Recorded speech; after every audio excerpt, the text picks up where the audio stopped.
Football Friday, let's play a game we call Reading Between the Lines with our betting expert, Joe Fortenbaugh. We look at some of the more interesting lines like this one. Monday night, the Eagles are 1.5-point dog against Green Bay. That line actually moved a point in Philly's favor since yesterday. Still, it'll be the first time they're underdogs this season. So I think there'll be people who will sit back and they will say, how are the Eagles, who just made all these great moves and I'm the defending Super Bowl champs, an underdog against a team that just lost at home to Carolina? It might seem counterintuitive, but the fact that they're 1.5-point dogs on the road against Green Bay actually tells you they're the better team in power rankings. You move that to a neutral site. It's all about home field for Green Bay here. And Green Bay is a good football team. But ultimately, here you go, Philadelphia coming in with the old push-push revenge for the Packers snitching them out last year. You know what you do? Push, first play of the game. Yeah. Set the tone. Yeah. Set the Put tone. Put it on. Sure, America will rejoice. They love that play. Why do I feel like you guys would like that?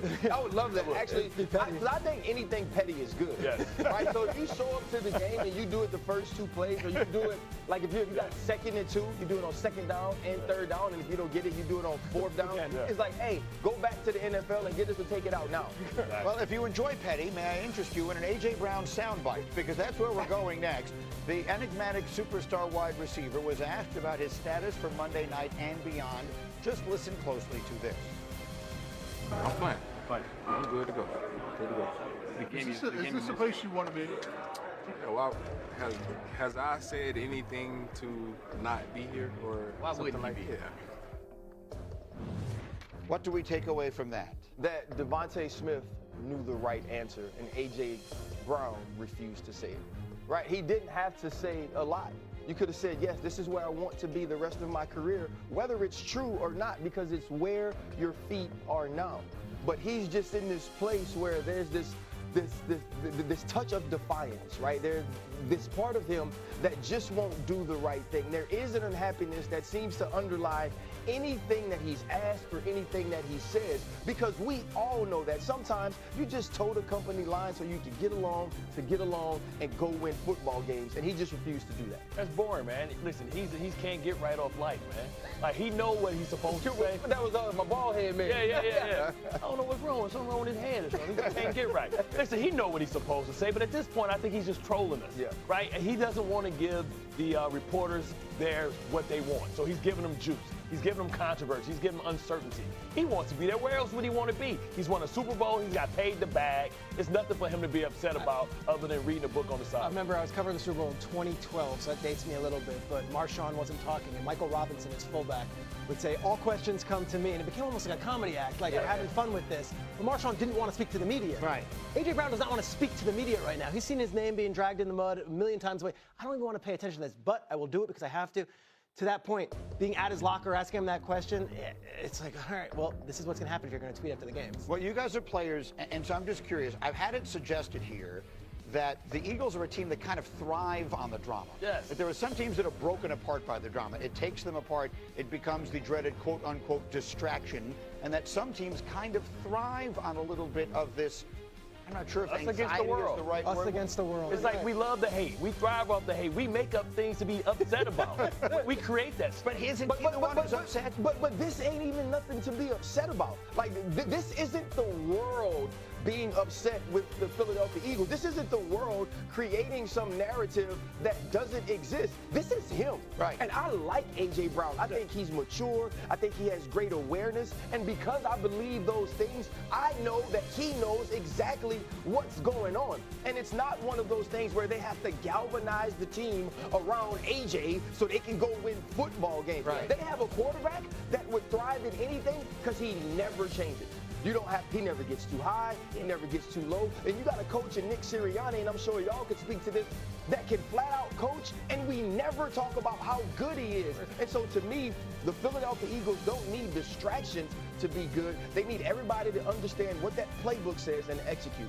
Let me ask you another question. I've had it suggested that perhaps after all of the wear and tear that, I think in part, you may have said this early in the season, after all the wear and tear of a 2,000-yard season on Saquon Barkley last year, that there has been a concerted effort on their part to ease him back into this season slowly and then ramp it up as as we start to get towards the more meaningful part of the season? We'll see. Do you have a sense of that? Well, we'll see. They're coming off a 10-day rest right now. They get obviously the Monday night game, and Saquon does not have the same numbers, same carries, or any of that. And what we have seen from this Kevin Patullo offense is that they're not predictable. So 2 games ago, Jalen Hurts threw for 330 yards. The last time we saw them, Saquon ran for 234 yards. So we come out of the bye.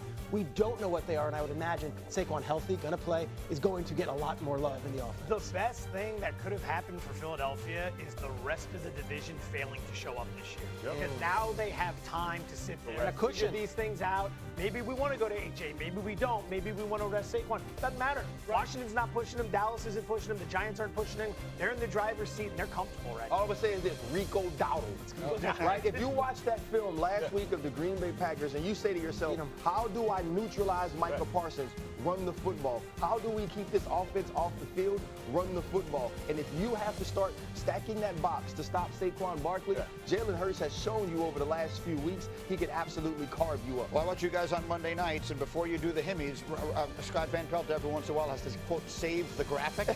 I go the other way. I just pick against what everyone else thinks. As you can see, it's very obvious. The whole world likes the Eagles here. That feels like a lock for the Packers. Let's continue with that thought. Reading between the lines, you mentioned these really good games in the NFC West, including the Rams, a 4.5-point road favorite against the 49ers. Rams have won 7 straight as road favorites dating back to last year. Remember, these teams played a thriller earlier this year. The Rams were an 8.5-point favorite at home. The Niners won that game in overtime. It was that crazy Thursday night game. What do the people who know what they're talking about like here? A lot of money on the Rams here. Opened as a 3-point favorite, got bet up to 4.5 for a few key reasons. Number one, the Rams are high, held in high regard by the bookmakers. The only team in the NFL that ranks top 6 in both offensive and defensive EPA. They bring a lot of balance to the table. Number 2, the Niners and the injuries. They're banged up on both sides of the ball. That defense's pass rush is non-existent to all the injuries. Stafford should have a field day. And number 3, there is the revenge angle that some lead into. You go back a few weeks ago to that game. You got to put it on him at some point. I can see the Rams really opening it up here. Ryan Clark, I'm going to ask you a question because I feel like it's been suggested here a little bit. Are the Los Angeles Rams, when push comes to shove, the best team in the NFL? No. No, and Bart's over here shaking his head. I thought I was the hater. Now you hate it. Making those He's got his faces. resting linebacker face. You know what? It's much like Peter mentioned about teams winning games against the lower level teams in this league. We're going to learn a lot about the Los Angeles Rams in the next few weeks. The NFC West is such a tough division. They're going to see the 49ers. They're going to see the Seahawks. They're going to get opportunities to play in these huge games. You think back to the biggest game they had this season, it was against the Philadelphia Eagles, which they dominated for most of it and couldn't find a way to finish it. Matthew Stafford is playing at an MVP level, maybe better than I've ever seen him play. 37 years old. Yeah, they're going to get an opportunity down this stretch, but at this point, to me, the championship still runs through Philadelphia. Can I also add on this weekend in particular, and I would look at it this way. If you look at the 49ers roster in the preseason in their 3rd game, that's their defense this week with all the injuries they've had. So I would almost say, yes, there's this rivalry game, but I wouldn't get too inflated about the Rams if they beat this version of the 49ers. It is not the version that we saw a couple weeks ago. I walk by faith, not by sight sometimes. And listen, I believe in my heart that, Matthew Stafford is the best quarterback in the NFL. If I need to trust somebody to win me one game, it's going to be Matthew Stafford. And now he's starting to get that chemistry with Devontae Adams. They're starting to have that nonverbal communication. He leads the league in 2-point touchdown passes. And now with him and Puka Nacua, I think that gives them such a dynamic team. They're the most balanced team in the NFL. When you talk about who do I trust defensively and offensively, I think it's the Los Angeles Rams. You can't love the Colts and then not like the Rams, because the Rams did beat that team. So if you're high on the Colts this year, that's a marquee win for the Rams. You know what else? You're talking about, this is the guy I trust the most. You know who he ain't beat the last 2 times he played him? Jalen Hurts. Yeah, but that don't mean he shouldn't have. It don't always end that way. You should know that from me personally. Can I ask one other slightly unrelated question? Because it came up here yesterday, and I feel like it's something worth watching. Is it possible that the 49ers are at some point going to decide they want Mac Jones to be their quarterback? And if they start heading in that direction, save some money. What happens? If they win this weekend and they're suddenly 7-3 and Mac Jones has this, I don't know a world where Kyle Shanahan just says, well, it's Brock's day. So it's a very interesting conversation. What I would note is this: Brock Purdy is injured. Like, that is a real injury. Sure. Well, that's fair to ask. Can play injured or just the other wrinkle to it is I've covered Kyle since he was in Houston and Cleveland. This isn't someone who's obsessed with how much are we paying this person or what do we do. The best quarterback for this team will play. Peter, can I ask you a question? You report and you talk to these teams. How much truth was there to the rumors about Mac Jones being someone they liked during the draft where they drafted Trey Lance? That's very real, and it was both he and his father both had an eye on him, and at the end of the day, Trey Lance's athleticism blew them away in a workout up in North Dakota. Yeah. This might be the guy he's pondered and wanted for all along. So who can you find? That's the thing. Who can you find to be the sucker to take that massive contract? Because we don't know if Brock Purdy can play outside of that system. We have the same questions about Brock Purdy that we have about Joe Burrow, because we've seen Joe Flacco come in at 40 years old and put I'm not questioning Joe Burrow at all. Who's questioning Joe Burrow? Absolutely not.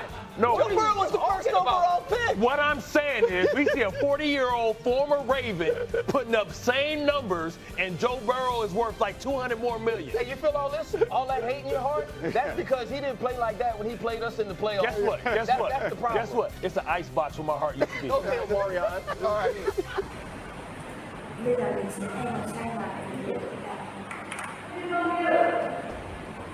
安迪跟我呢？